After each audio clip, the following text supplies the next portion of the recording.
The 7:30 Project, day Day 26. 27. So, I I'm really tired right now, and I'm probably see my mouth isn't even working correctly.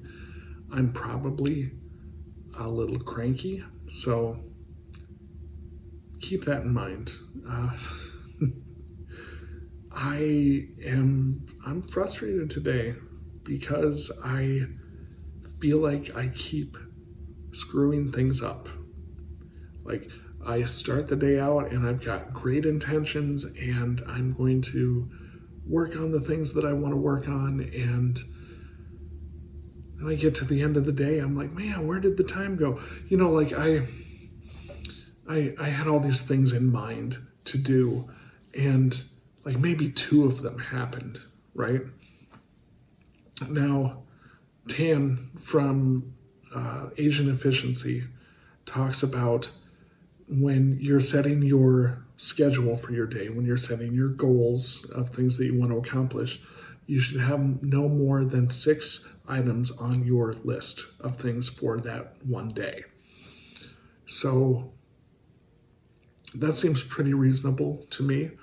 Um, but I still feel like I get like two done, you know?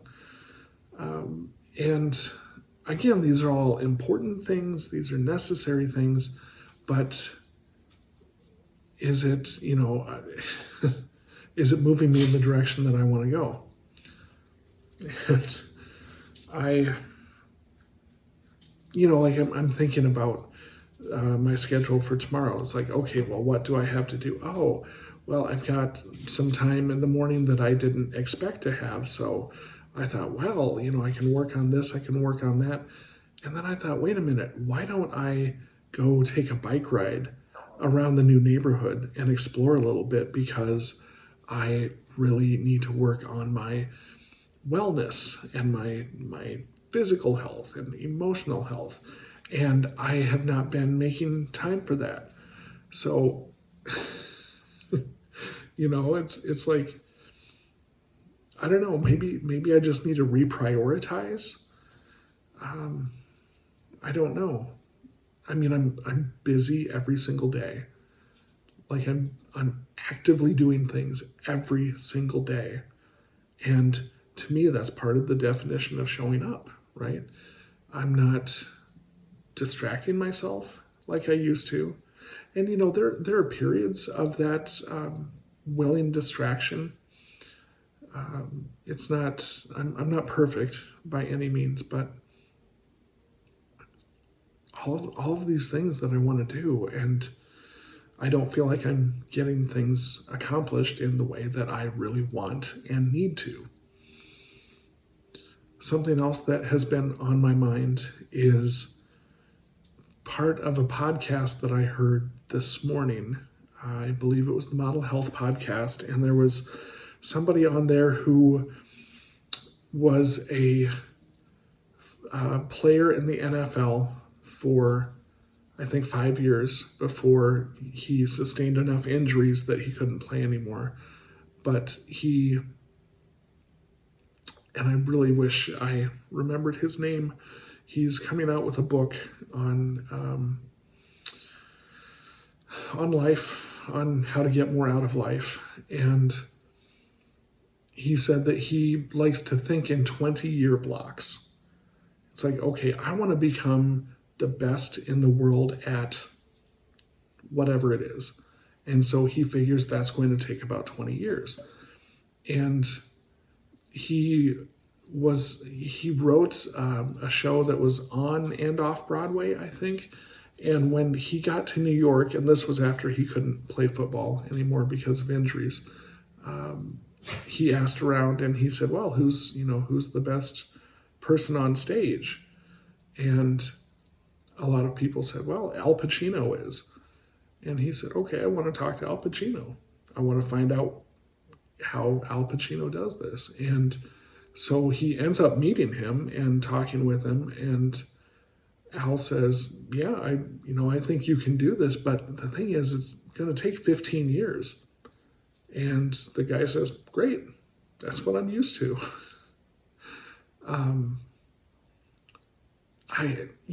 part of it, like in my mind, I'm trying to separate the difference between working hard and working smart.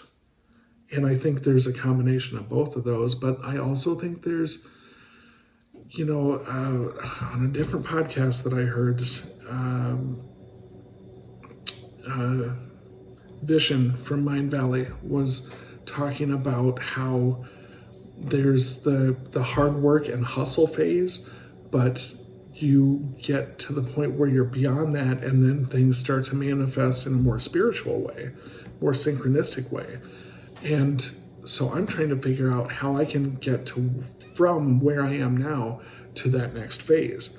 And for some of these things that I want to accomplish, like I understand, I'm not saying that I'm not willing to put the work in, but boy, 15 years with the age that I am in my life right now, I mean, let's be honest, it's taken me a while to get my act together.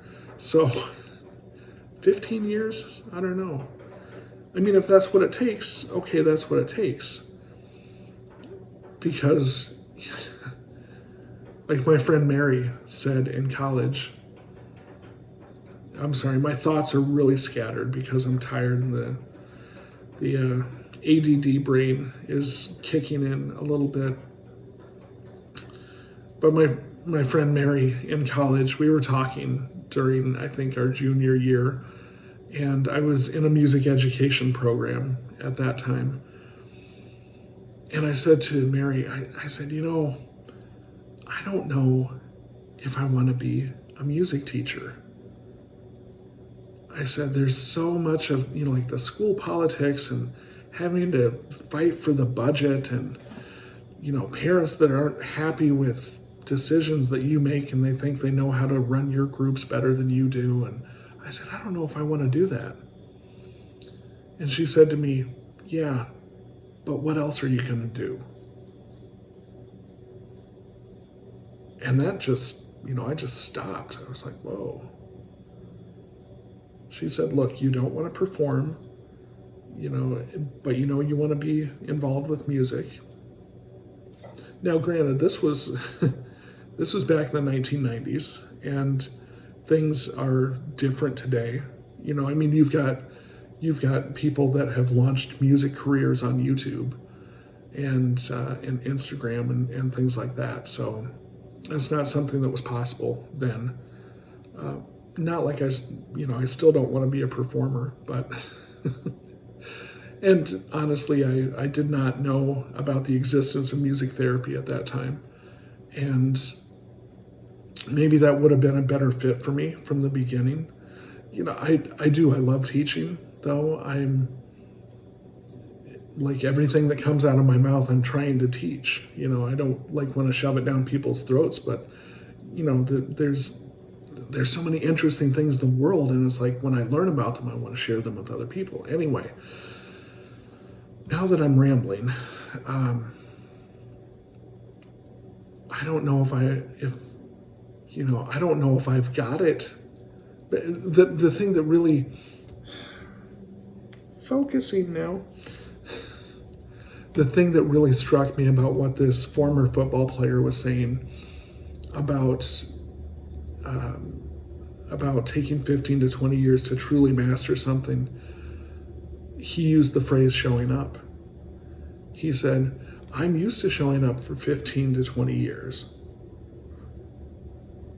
It kind of makes this project, like showing up every day for 2 years, kind of makes that seem small.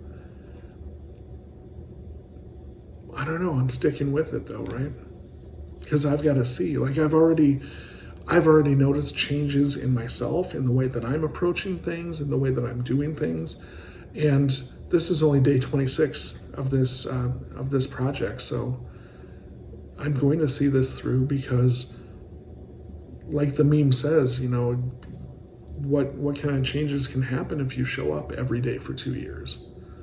And it's a bit of a struggle today. I'm feeling a little fatigued emotionally, I guess. But I'm still here, so I'm going to keep working through it and trying to figure things out and Like Maya Angelou said, you did the best you knew how to do, and when you knew better, you did better. It's one of the things I'm working on, is trying to do better every day. So, okay, with that, I will see you on day 28.